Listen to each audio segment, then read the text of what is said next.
11 o'clock already? I should probably head to bed.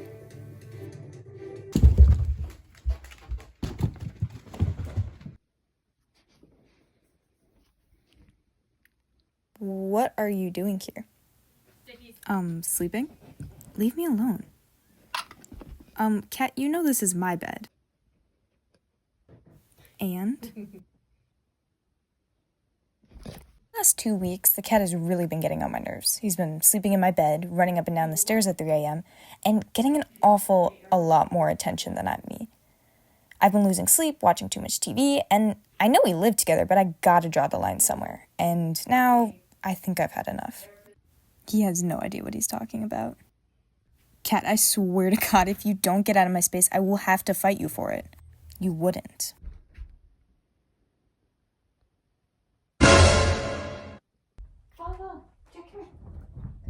Oh my God, I'm so tired. Yeah, me too. You know, if you didn't fight me, I would have actually given you the bed back. What? Yeah, I probably would have, but now I'm never going to, because you decided to fight me. Dog, no, no. The first unit we learned about in civics was civic mindset, one of the subsections being civil discourse. In the civil discourse discussion that we did in class, we learned that having awareness and understanding of yourself and others, if you are arguing, is the best way to keep small disagreements from becoming big, blown-out arguments. In the clip before, we saw that dog and cat get into an argument over who gets to have the bed. Instead of talking it out, they resort to violence, and it ends up with no one being happy. The dialogue between the dog and the cat are representative of the civil discourse do's and don'ts that we learned in the first unit of civics. You know, I'm not the best at reading or writing English, but some of the stuff on the civics assignment is really starting to click. Wait, let me get this straight. So there's 7 principles of government, and there are people that just get elected, and they elect each other, and it's called a bureaucracy, and there's a cabinet, and that kind of sounds like what we have at home. This kid will never catch on. Ever. Kat, what do you think of this? I think mom and dad are actually like a bureaucracy because they're just kind of the leaders and no one really knows why. I mean, they both specialize in specific things and help each other out, like an executive branch. Now, one thing that kind of confuses me, though, is why don't we get some of the 7 principles of government in our house, like popular sovereignty? How come we don't get to vote who's in charge of the house? Personally, I think we could use a little bit of change around. In Unit 2 of Civics, we learned about understanding my government. We learned about the principles of government through the assignments Government Core Concepts and Analysis Executive Branch Work. We learned that bureaucracy is when most important decisions are made by appointed state officials rather than elected representatives. We also learned that the core 7 principles of the U.S. government lay out how and why the branches are arranged. This relates to Dog learning about his own role in the household because he goes through one of the core 7 concepts, which is popular sovereignty. He asks why he's not able to elect or have that much of a big role electing his representatives because they are part of a bureaucracy. They are appointed for the better of the household because of their specialized skills and needs. The aim of this unit was for people to understand and question their government so that they can become learned and understanding citizens in American society that question and wonder about their government. You know, this has really inspired me. I think I'm going to go to the ballots and I'm going to vote. And I'm going to make sure that no one will ever be able to take me out of my bed ever again. Dog, you are so stupid. You're a dog. You cannot vote in Illinois. But in the 14th Amendment, it says that I can vote. Wasn't attached to you, I feel like your head would run away. It doesn't apply to dogs, dog. Okay, maybe not in Illinois. I'll just try Indiana.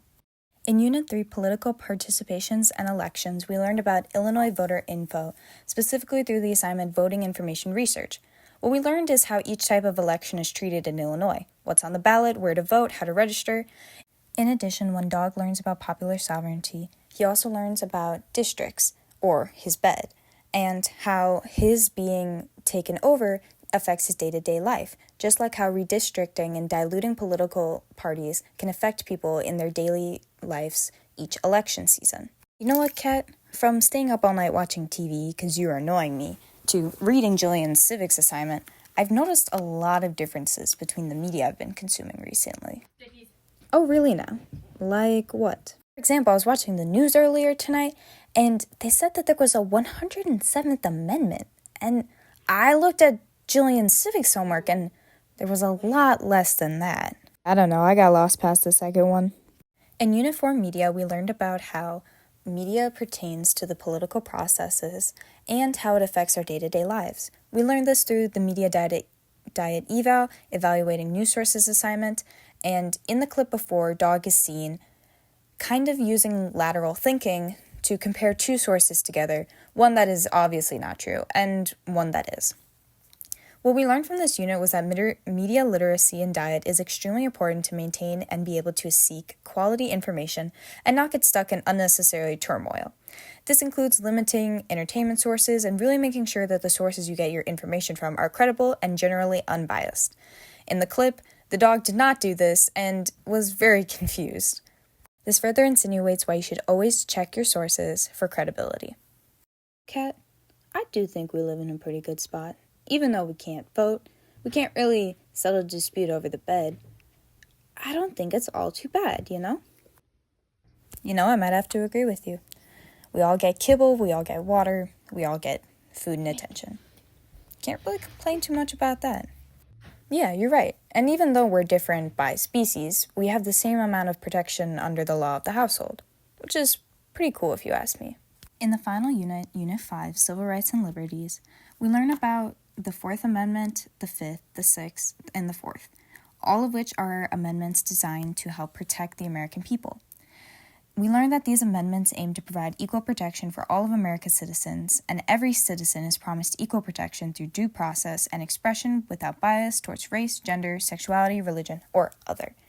In the clip beforehand, the dog experiences this new sort of reflection that even though not all of his wishes will be heard, that because he lives in the household that he does, that he'll always be protected and will always have some say in discussions that go around things involving him. Similar to like how we in America don't always get to choose what we get to do and what we don't get to do, but we have some say in the matter. And that's why it is so important to vote and make sure that your voice is heard, because not everyone has this opportunity. This was learned in the note packet on the 1st, 5th, 6th, and 14th Amendment.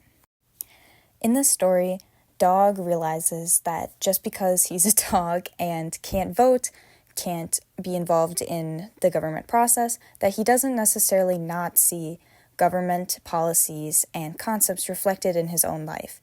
He goes through his journey of learning how to become a civil person and learn how to experience interactions with others like the cat. He also goes through many discussions of how our political process works, questioning and wanting to further understand them. He also evaluates his own self through his media diet. I chose to create this kind of movie, funny flick type thing because I thought it really encapsulates how a lot of things in the government are long, arduous, boring processes, but sometimes it can be short and it can be fun. This represents democracy in action because it shows that us as people need to always continue to try and learn and understand and reevaluate and take second glances at our Constitution and how our government is run to fully be able to embrace it as a citizen of the United States of America.